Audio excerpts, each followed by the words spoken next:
Assalamualaikum warahmatullahi wabarakatuh. Pada video kali ini kami akan menjelaskan mengenai tahapan yang terjadi pada mitosis. Mitosis terbagi menjadi 5 tahapan, yaitu interfase, profase, metafase, anafase, dan telofase. Yang pertama yaitu interfase.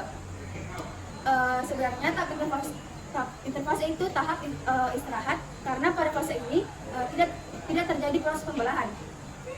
Namun, tahap interfase dikelompokkan menjadi 3, yaitu fase G1 atau tahap pertama, fase S atau fase sintesis, dan yang kedua yang terakhir yaitu fase G2. Yang pertama yaitu fase G1. Fase G1 adalah fase pertama pertumbuhan primer sel di mana tumbuhan secara fisik. Fase G1 disebut sebagai fase istirahat karena tidak terjadi sintesis DNA. Hanya persiapan seperti pertumbuhan enzim dan protein. Nah, kemudian saya akan menjelaskan tentang fase berikutnya dalam interfase.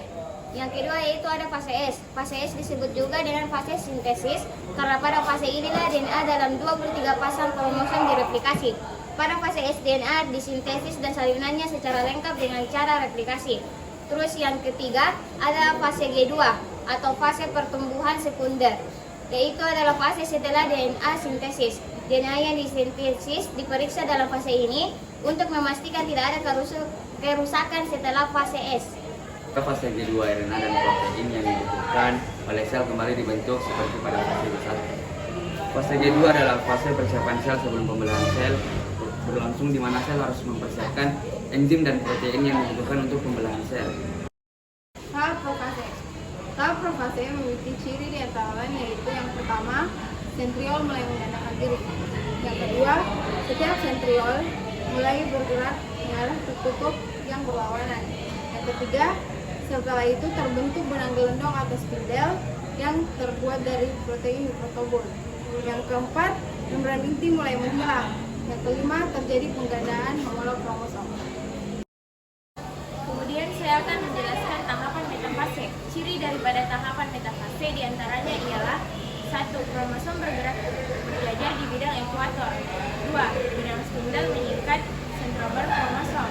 3. Kromosom akan mengalami pembelahan menjadi kromatid sister atau kromatid saudara. Tahap berikutnya yang akan saya jelaskan yaitu tahap anafase.